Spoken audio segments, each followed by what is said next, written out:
presos polítics. Bona nit, Raoul. Un appel dans la nuit pour une émotion unique. Bona nit, Oriol.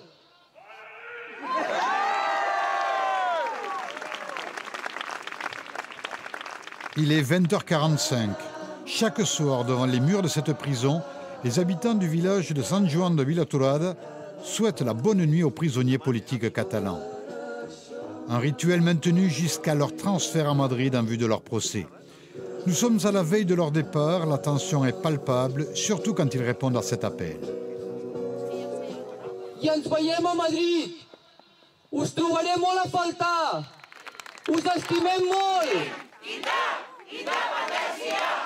Toutes les générations se retrouvent ici. Au-delà de l'engagement politique, pour eux, seul compte avant tout la défense des droits humains et de la démocratie. Cela fait maintenant 220 nuits que l'on vient chaque soir souhaiter une bonne nuit à nos prisonniers politiques. D'un côté, on est content qu'ils partent pour pouvoir se défendre, pour pouvoir dénoncer les agissements de l'État espagnol, toute cette négation des droits fondamentaux que subit le peuple catalan. Mais d'un autre côté, on est triste. Ils s'en vont, on sait qu'ils vont vivre des moments très difficiles. Cela va être très dur pour eux, mais on sait qu'au fond, ils vont défendre leurs idéaux, leur vérité. Ce qui risque de se passer aussi, c'est que les yeux de l'Europe se porteront sur l'Espagne. Ce qui se déroule aujourd'hui n'a aucune assise juridique. C'est un exemple d'injustice unique. Nos prisonniers politiques sont innocents. Ils n'ont rien fait. Ils n'ont fait que défendre ce pourquoi ils ont été élus. Cela, dans aucun pays européen, ne mériterait d'être jugé. 5 heures du matin, tout le monde dans ce village se prépare à saluer une dernière fois les prisonniers politiques catalans. Un jeu de piste avec les services de police qui veulent absolument éviter tout débordement. Le peuple catalan, s'il est ouvertement pacifique, n'en reste pas moins décidé à se faire entendre. À l'image de cette mobilisation sur le bord des routes pour un ultime signe d'affection et d'encouragement.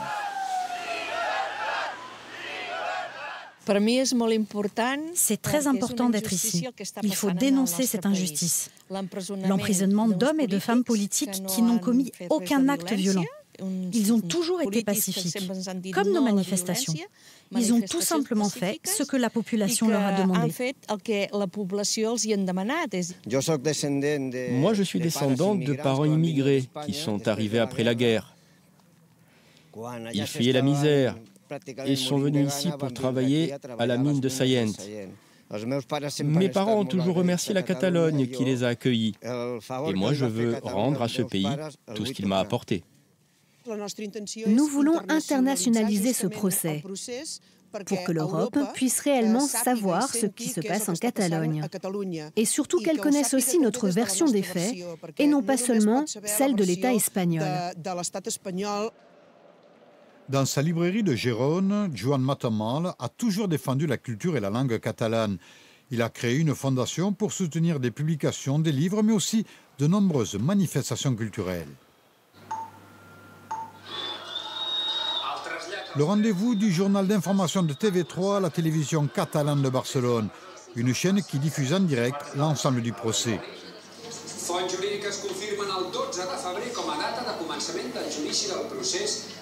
Pour tous les Catalans, cela reste le moyen le plus fiable de se tenir informé des dernières évolutions de ce procès historique.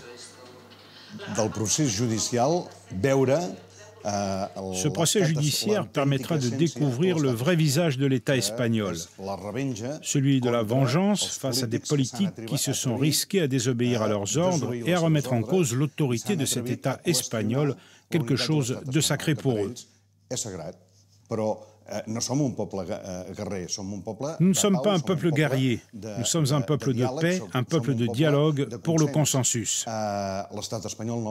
Ce n'est pas le cas de l'Espagne qui l'a prouvé historiquement, c'est un État colonisateur et qui a toujours traité ses sujets en tant que tels.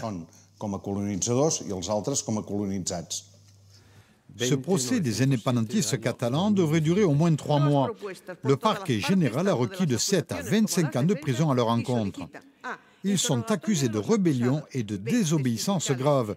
Ces qualificatifs ne s'appliquent en principe que lors d'un coup d'État militaire. En fait, le ministère public affirme qu'ils envisageaient l'utilisation de tous les moyens nécessaires, y compris la violence, pour s'assurer de leur victoire. Une force d'intimidation symbolisée par les grandes manifestations indépendantistes.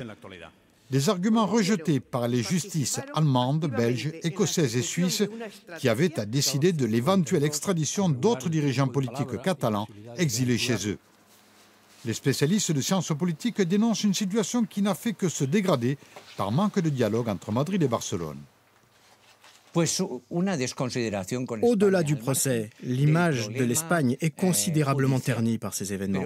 Jamais nous n'aurions dû en arriver là.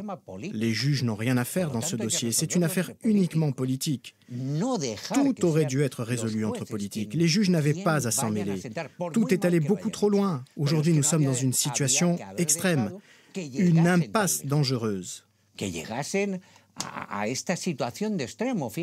Le Premier ministre Rajoy ne voulait pas du référendum. Puigdemont voulait l'imposer coûte que coûte. Cette énorme tension n'aurait jamais dû avoir lieu. Pendant les 7 ans de la gouvernance Rajoy, il aurait dû initier un dialogue pour éviter d'en arriver là.